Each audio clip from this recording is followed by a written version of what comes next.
قرآن اور کتاب روشن کی آیتیں ہیں، مومنوں کے لیے ہدایت اور بشارت ہے۔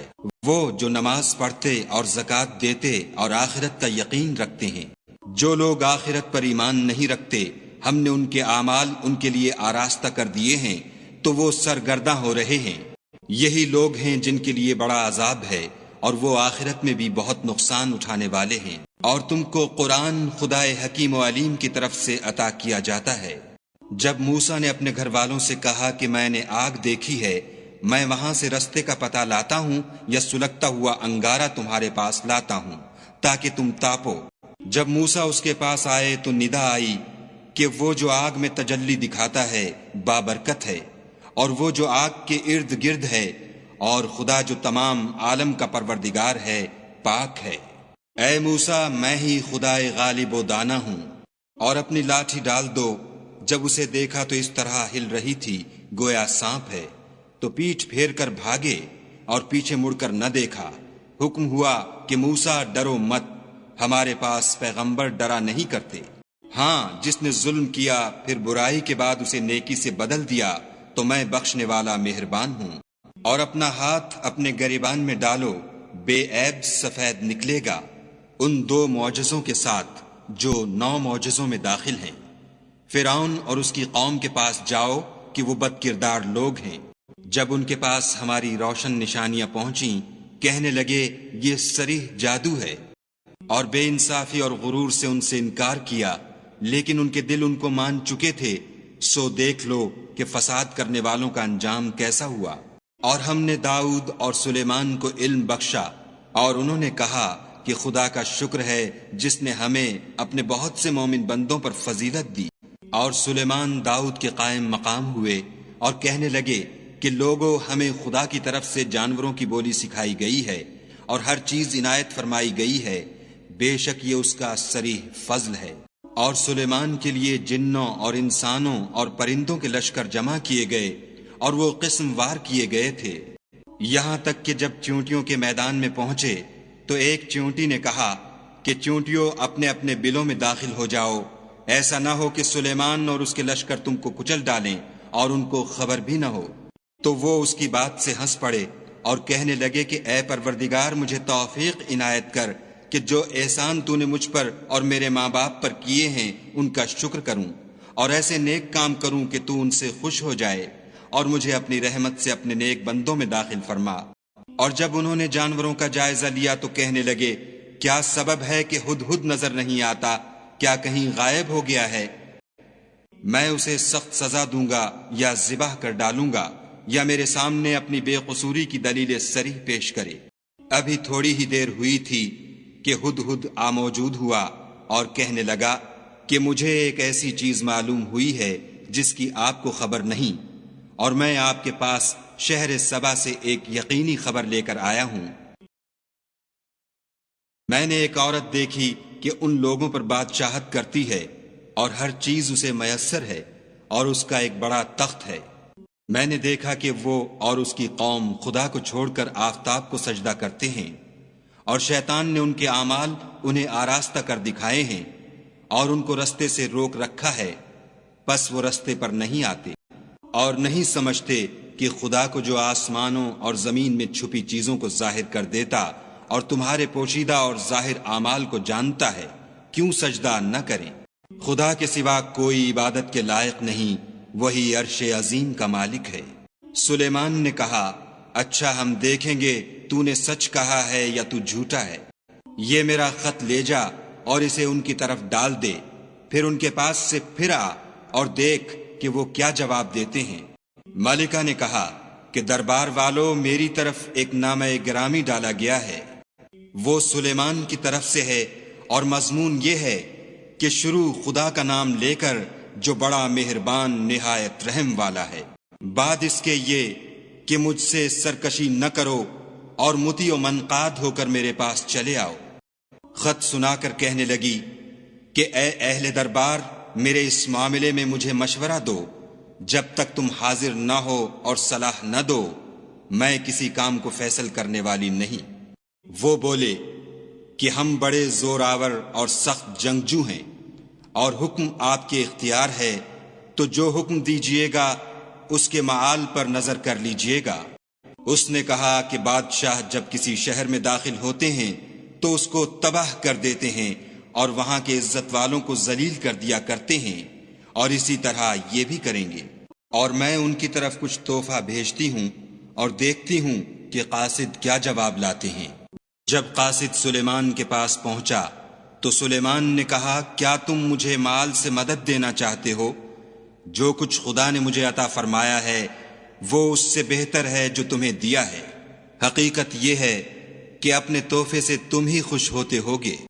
ان کے پاس واپس جاؤ، ہم ان پر ایسے لشکر لے کر حملہ کریں گے جن کے مقابلے کی ان میں طاقت نہ ہوگی، اور ان کو وہاں سے بے عزت کر کے نکال دیں گے اور وہ ذلیل ہوں گے۔ سلیمان نے کہا کہ اے دربار والو، کوئی تم میں ایسا ہے کہ قبل اس کے کہ وہ لوگ فرما بردار ہو کر ہمارے پاس آئیں، ملکہ کا تخت میرے پاس لے آئے؟ جنات میں سے ایک قوی ہیکل جن نے کہا کہ قبل اس کے کہ آپ اپنی جگہ سے اٹھیں میں اس کو آپ کے پاس لا حاضر کرتا ہوں، اور مجھے اس پر قدرت بھی حاصل ہے اور امانت دار بھی ہوں۔ ایک شخص جس کو کتاب الہی کا علم تھا کہنے لگا کہ میں آپ کی آنکھ کے جھپکنے سے پہلے اسے آپ کے پاس حاضر کیے دیتا ہوں۔ جب سلیمان نے تخت کو اپنے پاس رکھا ہوا دیکھا تو کہا کہ یہ میرے پروردگار کا فضل ہے تاکہ مجھے آزمائے کہ میں شکر کرتا ہوں یا کفران نعمت کرتا ہوں، اور جو شکر کرتا ہے تو اپنے ہی فائدے کے لیے شکر کرتا ہے، اور جو ناشکری کرتا ہے تو میرا پروردگار بے پرواہ اور کرم کرنے والا ہے۔ سلیمان نے کہا کہ مالکہ کے امتحان عقل کے لیے اس کے تخت کی صورت بدل دو، دیکھیں کہ وہ سوجھ بوجھ رکھتی ہے یا ان لوگوں میں سے ہے جو سوجھ نہیں رکھتے۔ جب وہ آ پہنچی تو پوچھا گیا کہ کیا آپ کا تخت بھی اسی طرح کا ہے؟ اس نے کہا کہ یہ تو گویا ہو بہو وہی ہے، اور ہم کو اس سے پہلے ہی سلیمان کی عظمت و شان کا علم ہو گیا تھا، اور ہم فرما بردار ہیں۔ اور وہ جو خدا کے سوا اور کی پرستش کرتی تھی، سلیمان نے اس کو اس سے منع کیا، اس سے پہلے تو وہ کافروں میں سے تھی۔ پھر اس سے کہا گیا کہ محل میں چلیے۔ جب اس نے اس کے فرش کو دیکھا تو اسے پانی کا حوض سمجھا اور کپڑا اٹھا کر اپنی پنڈلیاں کھول دیں۔ سلیمان نے کہا یہ ایسا محل ہے جس کے نیچے بھی شیشے جڑے ہوئے ہیں۔ وہ بول اٹھی کہ پروردگار، میں اپنے آپ پر ظلم کرتی رہی تھی، اور اب میں سلیمان کے ہاتھ پر خدا رب العالمین پر ایمان لاتی ہوں۔ اور ہم نے سمود کی طرف ان کے بھائی صالح کو بھیجا کہ خدا کی عبادت کرو، تو وہ دو فریق ہو کر آپس میں جھگڑنے لگے۔ صالح نے کہا کہ اے قوم، تم بھلائی سے پہلے برائی کے لیے کیوں جلدی کرتے ہو، اور خدا سے بخشش کیوں نہیں مانگتے تاکہ تم پر رحم کیا جائے؟ وہ کہنے لگے کہ تم اور تمہارے ساتھی ہمارے لیے شگون بد ہیں۔ صالح نے کہا کہ تمہاری بدشگونی خدا کی طرف سے ہے، بلکہ تم ایسے لوگ ہو جن کی آزمائش کی جاتی ہے۔ اور شہر میں 9 شخص تھے جو ملک میں فساد کیا کرتے تھے اور اصلاح سے کام نہیں لیتے تھے۔ کہنے لگے کہ خدا کی قسم کھاؤ کہ ہم رات کو اس پر اور اس کے گھر والوں پر شبخون ماریں گے، پھر اس کے وارثوں سے کہہ دیں گے کہ ہم تو اس کے گھر والوں کے موقع ہلاکت پر گئے ہی نہیں، اور ہم سچ کہتے ہیں۔ اور وہ ایک چال چلے اور ہم بھی ایک چال چلے، اور ان کو کچھ خبر نہ ہوئی۔ تو دیکھ لو کہ ان کی چال کا انجام کیسا ہوا۔ ہم نے ان کو اور ان کی قوم سب کو ہلاک کر ڈالا۔ اب یہ ان کے گھر ان کے ظلم کے سبب خالی پڑے ہیں۔ جو لوگ دانش رکھتے ہیں ان کے لیے اس میں نشانی ہے، اور جو لوگ ایمان لائے اور ڈرتے تھے ان کو ہم نے نجات دی۔ اور لوط کو یاد کرو جب انہوں نے اپنی قوم سے کہا کہ تم بے حیائی کے کام کیوں کرتے ہو، اور تم دیکھتے ہو کیا تم عورتوں کو چھوڑ کر لذت حاصل کرنے کے لیے مردوں کی طرف مائل ہوتے ہو؟ حقیقت یہ ہے کہ تم احمق لوگ ہو۔ تو ان کی قوم کے لوگ بولے تو یہ بولے، اور اس کے سوا ان کا کچھ جواب نہ تھا کہ لوط کے گھر والوں کو اپنے شہر سے نکال دو، یہ لوگ پاک بننا چاہتے ہیں۔ تو ہم نے ان کو اور ان کے گھر والوں کو نجات دی، مگر ان کی بیوی کہ اس کی نسبت ہم نے مقرر کر رکھا تھا کہ وہ پیچھے رہنے والوں میں ہوگی۔ اور ہم نے ان پر مہ برسایا، سو جو مہ ان لوگوں پر برسا جن کو متنبع کر دیا گیا تھا برا تھا۔ کہہ دو کہ سب تعریف خدا ہی کو سزاوار ہے، اور اس کے بندوں پر سلام ہے جن کو اس نے منتخب فرمایا۔ بھلا خدا بہتر ہے یا وہ جن کو یہ اس کا شریک بناتے ہیں؟ بھلا کس نے آسمانوں اور زمین کو پیدا کیا، اور کس نے تمہارے لیے آسمان سے پانی برسایا؟ ہم نے، پھر ہم نے اس سے سرسبز باغ اگائے۔ تمہارا کام تو نہ تھا کہ تم ان کے درختوں کو اگاتے، تو کیا خدا کے ساتھ کوئی اور بھی معبود ہے؟ ہرگز نہیں، بلکہ یہ لوگ رستے سے الگ ہو رہے ہیں۔ بھلا کس نے زمین کو قرارگاہ بنایا اور اس کے بیچ نہریں بنائیں اور اس کے لیے پہاڑ بنائے، اور کس نے دو دریاؤں کے بیچ اوٹ بنائی؟ یہ سب کچھ خدا نے بنایا، تو کیا خدا کے ساتھ کوئی اور معبود بھی ہے؟ ہرگز نہیں، بلکہ ان میں اکثر دانش نہیں رکھتے۔ بھلا کون بے قرار کی التجا قبول کرتا ہے جب وہ اس سے دعا کرتا ہے، اور کون اس کی تکلیف کو دور کرتا ہے، اور کون تم کو زمین میں اگلوں کا جانشین بناتا ہے؟ یہ سب کچھ خدا کرتا ہے، تو کیا خدا کے ساتھ کوئی اور معبود بھی ہے؟ ہرگز نہیں، مگر تم بہت کم غور کرتے ہو۔ بھلا کون تم کو جنگل اور دریا کے اندھیروں میں رستہ بتاتا، اور کون ہواؤں کو اپنی رحمت کے آگے خوشخبری بنا کر بھیجتا ہے؟ یہ سب کچھ خدا کرتا ہے، تو کیا خدا کے ساتھ کوئی اور معبود بھی ہے؟ ہرگز نہیں، یہ لوگ جو شرک کرتے ہیں خدا کی شان اس سے بلند ہے۔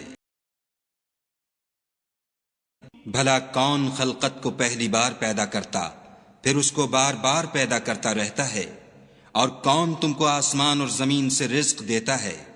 یہ سب کچھ خدا کرتا ہے، تو کیا خدا کے ساتھ کوئی اور معبود بھی ہے؟ ہرگز نہیں۔ کہہ دو کہ مشرکو، اگر تم سچے ہو تو دلیل پیش کرو۔ کہہ دو کہ جو لوگ آسمانوں اور زمین میں ہیں خدا کے سوا غیب کی باتیں نہیں جانتے، اور نہ یہ جانتے ہیں کہ کب زندہ کر کے اٹھائے جائیں گے، بلکہ آخرت کے بارے میں ان کا علم منتہی ہو چکا ہے، بلکہ وہ اس سے شک میں ہیں، بلکہ اس سے اندھے ہو رہے ہیں۔ اور جو لوگ کافر ہیں کہتے ہیں کہ جب ہم اور ہمارے باپ دادا مٹی ہو جائیں گے تو کیا ہم پھر قبروں سے نکالے جائیں گے؟ یہ وعدہ ہم سے اور ہمارے باپ دادا سے پہلے سے ہوتا چلا آیا ہے۔ کہاں کا اٹھنا اور کیسی قیامت، یہ تو صرف پہلے لوگوں کی کہانیاں ہیں۔ کہہ دو کہ ملک میں چلو پھرو، پھر دیکھو کہ گناہ گاروں کا انجام کیا ہوا، اور ان کے حال پر غم نہ کرنا، اور نہ ان چالوں سے جو یہ کر رہے ہیں تنگ دل ہونا، اور کہتے ہیں کہ اگر تم سچے ہو تو یہ وعدہ کب پورا ہوگا؟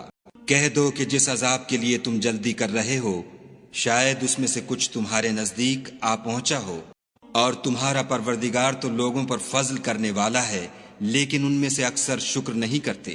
اور جو باتیں ان کے سینوں میں پوشیدہ ہوتی ہیں اور جو کام وہ ظاہر کرتے ہیں تمہارا پروردگار ان سب کو جانتا ہے۔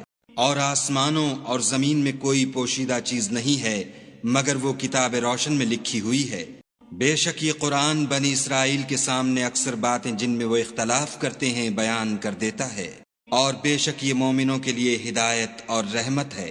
تمہارا پروردگار قیامت کے روز ان میں اپنے حکم سے فیصلہ کر دے گا، اور وہ غالب اور علم والا ہے۔ تو خدا پر بھروسہ رکھو، تم تو حق صریح پر ہو۔ کچھ شک نہیں کہ تم مردوں کو بات نہیں سنا سکتے، اور نہ بہروں کو جبکہ وہ پیٹھ پھیر کر پھر جائیں آواز سنا سکتے ہو، اور نہ اندھوں کو گمراہی سے نکال کر رستہ دکھا سکتے ہو۔ تم تو انہی کو سنا سکتے ہو جو ہماری آیتوں پر ایمان لاتے ہیں اور وہ فرما بردار ہو جاتے ہیں۔